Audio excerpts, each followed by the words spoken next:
नमस्कार दोस्तों, NCERT book की सीरीज़ में एक बार फिर से आपका स्वागत है। एक बार फिर मैं आपके सामने एनसीईआरटी बुक लेकर के आया हूं दोस्तों। एनसीईआरटी बुक के इस सीरीज़ में आज मैं आपके लिए पॉलिटी सब्जेक्ट 7th क्लास की पॉलिटी लेकर के आया हूं, जिसमें चैप्टर नंबर 2 देखेंगे दोस्तों। इसके पहले वाली वीडियो में हमने चैप्टर 1 देखा था और आज चैप्टर 2 लेकर के आया हूं दोस्तों। और इस चैप्टर में हम देखेंगे राज्य सरकार और राज्य सरकार की जो है क्या भूमिका होती है स्वास्थ्य में। तो स्वास्थ्य में सरकार की क्या भूमिका होती है दोस्तों, इसमें हम देखेंगे आज इस वीडियो में क्या क्या महत्वपूर्ण चीज़ें होती हैं, क्या महत्वपूर्ण बिंदु हैं। जैसे कि आप देख रहे हो दोस्तों, यहाँ पे पानी बच्चे भर रहे हैं, यहाँ पे भीड़ है। और उसके बाद यहाँ पर देखो एक हॉस्पिटल है, हॉस्पिटल में बहुत सी महिलाएं लेटी हुई हैं, किसी न किसी बीमारियों से प्रभावित होंगी ये महिलाएं। यहाँ पर एक डॉक्टर जो है एक बच्चे को ट्रीटमेंट दे रहा है। तो सरकार की क्या भूमिका होती है, राज्य सरकार की क्या भूमिका होती है स्वास्थ्य में दोस्तों, इसके बारे में इस चैप्टर में पढ़ेंगे हम लोग।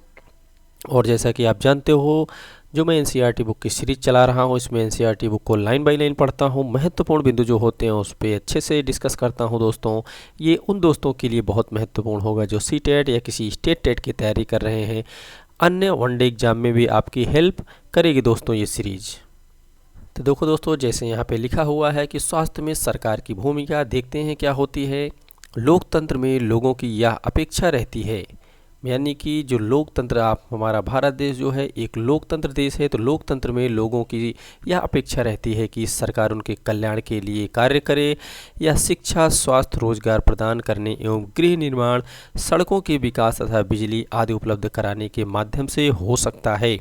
तो देखो दोस्तों, ये सभी चीज़ें जो है वो इन सभी चीज़ों के विकास के लिए लोग जो है सरकारों से उम्मीद लगा कर बैठते हैं और लगाए होते हैं कि जो है सरकार जो है हमारे विकास के लिए ये कुछ काम करेगी और इससे हमारा विकास होगा, हमें शिक्षा मिलेगी, हमारा स्वास्थ्य ठीक होगा। इस अध्याय में हम स्वास्थ्य और स्वास्थ्य के अर्थ और उनके संबंधित समस्याओं को जांचेंगे। इस अध्याय में उपशीर्षकों को देखिए, आपके विचार में यह विषय सरकार के काम से किस प्रकार से जुड़ा हुआ है दोस्तों।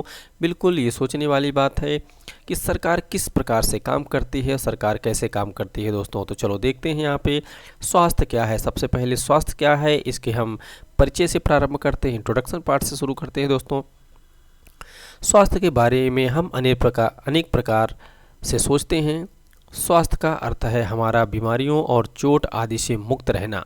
यानी दोस्तों, एक स्वस्थ आदमी जो होता है उसे न तो कोई बीमारी होती है, न किसी तरीके से चोटिल होता है, वो व्यक्ति स्वस्थ व्यक्ति कहा जाता है। लेकिन स्वास्थ्य केवल बीमारियों से संबंधित नहीं है। आपने उपर्युक्त कोलाज में से केवल कुछ स्थितियों को ही स्वास्थ्य से जोड़ करके देखा है। प्रायः हम ध्यान नहीं देते कि उपर्युक्त हर स्थिति का संबंध स्वास्थ्य से है। बीमारी के अलावा हमारे लिए उन उपकरणों पर भी विचार करना आवश्यक है कि जो हमारे स्वास्थ्य पर प्रभाव डालते हैं। उदाहरण के लिए, यदि लोगों को पीने के लिए स्वच्छ पानी और प्रदूषण मुक्त वातावरण मिले तो वे सामान्यतः स्वस्थ रहेंगे। बिल्कुल दोस्तों, जो स्वच्छ पानी होता है, साफ सुथरा जल है और स्वच्छ वातावरण है, ये स्वास्थ्य के लिए बहुत ही ज़रूरी है और ये व्यक्तियों को स्वस्थ रखने के लिए बहुत ही इम्पॉर्टेंट चीज़ है दोस्तों। दूसरी ओर, यदि लोगों को भरपेट भोजन ना मिले अथवा उन्हें घुटन भरी अवस्था में रहना पड़े तो उनके बीमार पड़ने की संभावना अधिक हो जाती है। बिल्कुल दोस्तों, ये भी आपने देखा होगा कि अगर उन्हें भरपेट भोजन नहीं मिलता है तो वो कुपोषण के शिकार होते हैं और लगातार उनके शरीर में जो है कमजोरियाँ दिखने लगती हैं। इस वजह से उन्हें बहुत सी बीमारियों का सामना करना पड़ता है और बहुत सी बीमारियां उनके शरीर में प्रवेश कर जाती हैं। साथ ही साथ देखो, यहाँ पर लिखा हुआ है कि घुटन भरी अवस्था में रहना पड़ता है। तो दोस्तों, आपने देखा होगा कुछ व्यक्ति ऐसे होते हैं जो हमेशा चिंतित रहते हैं, लगातार चिंता में डूबे रहते हैं। ऐसी अवस्था घुटन भरी अवस्था होती है और ये भी बीमारी का एक बहुत बड़ा कारण है दोस्तों। हम सब चाहते हैं कि हम जो भी कार्य करें चुस्ती से और ऊंचे मनोबल के साथ करें। सुस्त और अकर्मण्य रहना, चिंताग्रस्त होना और लंबे समय तक डरे सहमे रहना स्वास्थ्य जीवन का लक्षण नहीं है। तो बिल्कुल दोस्तों, अगर आप चिंताग्रस्त रहते हैं, काम को अच्छे से नहीं करते हैं, सुस्त रहते हैं, तो ये स्वस्थ रहने का ये लक्षण नहीं है, आप यानी कि स्वस्थ नहीं हैं। आपको इन सभी चीज़ों से दूर रहना चाहिए और आपको एकदम चुस्त दुरुस्त रहना चाहिए दोस्तों। चिंता ग्रस्त बिल्कुल नहीं रहना चाहिए। हम सबको तनाव मुक्त और प्रसन्न रहना चाहिए। हमारे जीवन के ये सबसे महत्व सबसे सभी स्वास्थ्य के लिए एक आप कह सकते हो कि महत्वपूर्ण पहलू हैं दोस्तों। इन सबसे जैसे यहाँ पे आप देख रहे हैं कि हम सबको तनाव मुक्त और प्रसन्न रहना चाहिए। ये सब दोस्तों स्वस्थ रहने के महत्वपूर्ण पहलुओं में से आते हैं। आगे देखते हैं दोस्तों भारत में स्वास्थ्य सेवाएं। भारत में स्वास्थ्य सेवाएं किस प्रकार से हैं, भारत की स्वास्थ्य सेवाएं क्या क्या हैं, उसको देखते हैं दोस्तों। यहाँ पर आइए भारत में स्वास्थ्य सेवाओं के कुछ पहलुओं पर परीक्षण करें। यहाँ दी गई तालिका के प्रथम तथा द्वितीय स्तंभों में दिखाई गई स्थितियों की तुलना कीजिए दोस्तों। यहाँ पर देखो ये प्रथम तालिका है और ये द्वितीय तालिका है। इसको देखते हैं दोस्तों। संसार भर में भारत में सर्वाधिक चिकित्सा महाविद्यालय है। तो ये देखो दोस्तों, यानी कि विश्व में अगर सबसे अधिक महाविद्यालय कहीं हैं तो वो भारत में है और यहाँ सबसे अधिक डॉक्टर तैयार किए जाते हैं।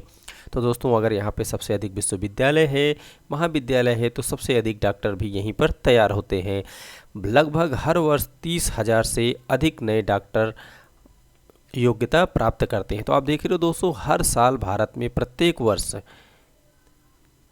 30,000 से अधिक नए डॉक्टर जो है वो अपनी डिग्री प्राप्त करते हैं। तो हर साल दोस्तों 30,000 से अधिक डॉक्टर बनाए जाते हैं भारत में, जो विश्वविद्यालयों में पढ़ करके निकलते हैं।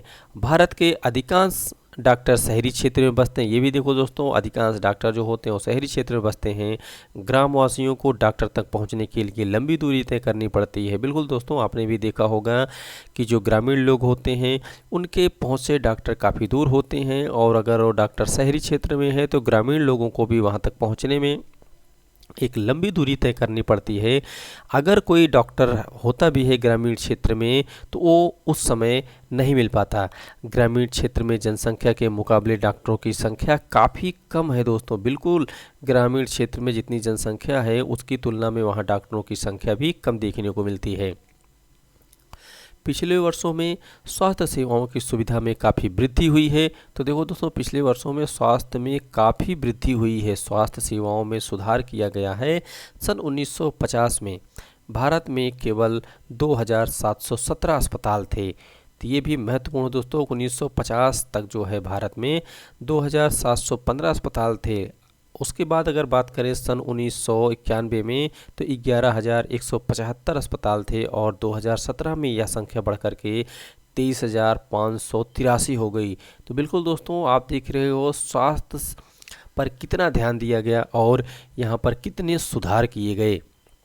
अगर 1950 की तुलना 2017 से करें दोस्तों तो बहुत बड़ा अंतर आपको देखने को मिलेगा। भारत में करीब 5 लाख लोग प्रतिवर्ष तपेदिक यानी कि टीबी से मर जाते हैं। तो देखो दोस्तों, 5 लाख लोग प्रत्येक वर्ष टीबी से मरते हैं। स्वतंत्रता प्राप्ति के बाद यानी कि स्वतंत्र भारत में जब भारत स्वतंत्र हुआ दोस्तों, उसके बाद अब तक इस संख्या में कोई परिवर्तन नहीं हुआ। हर वर्ष मलेरिया के लगभग 20 लाख मामले की रिपोर्ट प्राप्त होती है। यह संख्या कम नहीं हो रही है। यानी कि दोस्तों, इससे यह अनुमान लगाया जा सकता है कि टीबी और मलेरिया से संबंधित जो भी बीमारी हैं, टीबी और मलेरिया बीमारी की अभी तक कोई तोड़ नहीं निकल पाया है। इस पे अभी काबू नहीं पाया जा सका।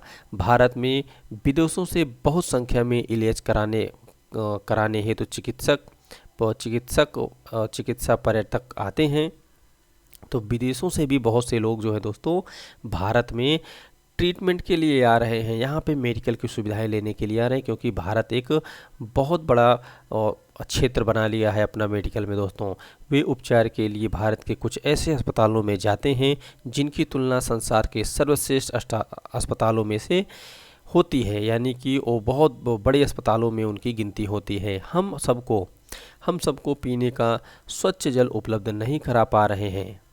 देखो, भारत में जो लोग रहते हैं दोस्तों, उन सभी व्यक्तियों को पीने का जल है, स्वच्छ जल है, उस सबको स्वच्छ जल, साफ़ सुथरा जल नहीं मिल पाता है। संचारणीय बीमारियां पानी के द्वारा एक दूसरे को लगती हैं। इन बीमारियों में 21% जल जनित होती है। तो देखो जो बीमारियां और निकलती हैं। 21% ऐसी बीमारियां हैं जो जल जनित होती हैं, जैसे कि हैजा, पेट के कीड़े और हेपेटाइटिस। ये सभी बीमारियां दोस्तों किससे होती हैं? ये जल द्वारा फैलती हैं। और 21% बीमारी हैं जो जल से फैलती हैं दोस्तों। भारत विश्व का दवाइयाँ निर्मित करने वाला तीसरा सबसे बड़ा देश है। तो देखो दोस्तों, ये भी महत्वपूर्ण है कि दवाइयों का जो निर्माण करता है, जो दवाइयाँ बनाने का काम होता है, वो भारत देश एक ऐसा देश है जो विश्व में तीसरा सबसे बड़ा देश है। और यहाँ से भारी मात्रा में दवाइयों का निर्यात होता है, यानी कि बाहर भेजा जाता है दोस्तों। भारत के समस्त बच्चों में से जितने भी बच्चे हैं दोस्तों, उनमें से आधे को खाने के लिए पर्याप्त भोजन नहीं मिलता और वे अल्प पोषण के शिकार होते हैं। तो ये देखो दोस्तों, एक ही बहुत आप कह सकते हो कि भारत इस मामले में बहुत पिछड़ा हुआ है और एक दयनीय स्थिति कही जा सकती है, क्योंकि जितने भी बच्चे हैं उनमें से आधे बच्चों को पर्याप्त भोजन नहीं मिल पाता। चाहे वो इस वजह से नहीं मिल पाता होगा, या तो परिवार के बच्चे जो जिन परिवार में बच्चे रहते हो परिवार गरीब है, या किसी अन्य कारणवश उन बच्चों को भोजन नहीं मिल पा रहा है और इस वजह से वो बच्चे दोस्तों पोषण के शिकार हो जाते हैं। तो इसमें जो जानकारी मिलती है दोस्तों, ये सभी जानकारियाँ बहुत ही महत्वपूर्ण है दोस्तों। आपने देखा, आगे देखते हैं। तो आपने देखा दोस्तों कि एनसीईआरटी की बुक में कितनी महत्वपूर्ण जानकारी हमें मिलती है। इसीलिए कहते हैं कि एनसीईआरटी बुक बहुत ज़रूरी होती है किसी भी एग्ज़ाम के लिए। एनसीईआरटी बुक दोस्तों आप कह सकते हो एक टॉनिक के जैसे होता है। आगे देखते हैं, बीमारियों से बचाव और उनके उपचार के लिए हमें उचित स्वास्थ्य सेवाएं चाहिए, जैसे स्वास्थ्य केंद्र, अस्पताल, परीक्षणों के लिए प्रयोगशालाएं, एम्बुलेंस की सुविधा, ब्लड बैंक आदि, जो मरीजों को आवश्यक सेवाएं और देखभाल उपलब्ध करा सके। तो बिल्कुल दोस्तों, अगर हमें बीमारियों से लड़ना है, बीमारियों से बचना है, तो उचित सेवाएं होना बहुत ज़रूरी है। अगर वहाँ पे उचित सेवाएं मिलती हैं, उचित सेवाएं उपलब्ध होती हैं, तो हम उन बीमारियों से लड़ सकते हैं, उन बीमारियों को दूर कर सकते हैं। ऐसी सुविधाओं की व्यवस्था को चलाने के लिए हमें स्वास्थ्य सेवकों, नर्सों, योग्य डॉक्टरों तथा अन्य विशेषज्ञों की भी ज़रूरत पड़ती है, जो परामर्श दे सकें, रोग की पहचान कर सकें और इलाज कर सकें। बिल्कुल दोस्तों, जिसमें डॉक्टर की टीम होती है उनका भी रहना बहुत ज़रूरी होता है और डॉक्टर योग्य डॉक्टर होने चाहिए। मरीजों के इलाज के लिए हमें आवश्यक दवाइयाँ व उपकरण भी चाहिए। जब हम बीमार होते हैं तो अपने इलाज के लिए हमें इन सुविधाओं की ज़रूरत पड़ती है। बिल्कुल दोस्तों, अगर कोई भी बीमार होता है तो इन सभी सुविधाओं की ज़रूरत पड़ती है उन्हें। और अगर ये सभी सुविधाएं आसानी से हर व्यक्ति तक पहुंच सके, हर व्यक्ति को ये सुविधाएं मिल जाएं, तो आदमी आराम से स्वस्थ हो सकता है दोस्तों। आगे देखते हैं, भारत में बड़ी संख्या में डॉक्टर, दवाखाने और अस्पताल हैं। देश में सार्वजनिक स्वास्थ्य सेवाओं के चलाने का पर्याप्त अनुभव और ज्ञान भी उपलब्ध है। तो आप देख रहे हो दोस्तों, भारत में डॉक्टर भी पर्याप्त मात्रा में हैं, दवाखाने भी हैं और अस्पताल भी हैं। और जो सार्वजनिक स्वास्थ्य सेवाएं होते हैं दोस्तों, जहां पर सभी लोगों को एक समान रूप से सुविधाएं मिलती हैं, वो भी यहाँ पर पर्याप्त मात्रा में उपलब्ध हैं। और वहाँ पर जो डॉक्टर होते हैं वो भी दोस्तों अनुभवी डॉक्टर रखे जाते हैं। ये ऐसे चिकित्सालय और स्वास्थ्य केंद्र हैं जिन्हें सरकार चलाती है। तो सार्वजनिक स्वास्थ्य केंद्र जो होते हैं दोस्तों, उसे सरकार चलाती है, उसकी देखरेख सरकार के अंतर्गत आता है। सरकार अपनी जनसंख्या के एक बड़े भाग की देखभाल करने में समर्थ है, जो सैकड़ों और हजारों गाँवों में फैली हुई है। इस विषय पर हम बाद में अधिक विस्तार से चर्चा करेंगे। साथ ही चिकित्सा विज्ञान की बहुत असाधारण प्रगति हुई है। तो आप देख रहे हो दोस्तों, विज्ञान यानी साइंस के क्षेत्र में भी बहुत ज़्यादा विकास हुआ है, बहुत आगे बढ़ गया है साइंस आज, जिसके चलते देश के इलाज की नई तकनीकों और विधियाँ उपलब्ध हैं। बिल्कुल दोस्तों, पहले आप सुनते होंगे कि बहुत साल पहले जो बीमारियां होती थी उनके इलाज नहीं हो पाते थे, या तो उन रोगों की पहचान नहीं हो पाती थी, किस वजह से आदमी की मौत हुई या कि कौन सी बीमारी हुई है। लेकिन आज साइंस जो है इतना आगे बढ़ चुका है कि किसी भी बीमारी का पता जल्द से जल्द लगाया जा सकता है और उसके जल्द से जल्द ट्रीटमेंट प्रारंभ हो जाती है दोस्तों। फिर भी दूसरा स्तंभ दिखता है कि हमारे देश में स्वास्थ्य की स्थिति कितनी खराब है। यानी कि इतनी सारी सुविधाएं होने के बाद भारत में इतना विकास होने के बाद आज भी जो है भारत की स्थिति दोस्तों दयनीय दिख रही है। उपयुक्त सकारात्मक विकास के बाद भी हम जनता को उचित सेवाएं देने में असमर्थ हैं। बिल्कुल ऐसा देखने को मिलता है। आप भी आए दिन आप न्यूज़ में देखते होंगे कि कितने बच्चे बीमारी से मर जाते हैं, अस्पताल में कितनी बुरी स्थिति होती है, या तो उन्हें अच्छे से दवा नहीं मिल पाती, उन्हें सुविधाएं नहीं मिल पाती, समय पर डॉक्टर नहीं आ पाते। इन सभी सुविधाओं के चलते बहुत सारी समस्याओं का सामना करना पड़ता है उन परिवारों को जिनके घर में कोई बीमार होता है और वो अस्पताल में जाते हैं। यह विरोधाभासजनक स्थिति है जो हमारी अपेक्षाओं के विपरीत है। हमारे देश के पास पैसा है, ज्ञान है और अनुभवी व्यक्ति भी हैं, फिर भी हम सबको आवश्यक स्वास्थ्य सेवाएं देने में असमर्थ हैं।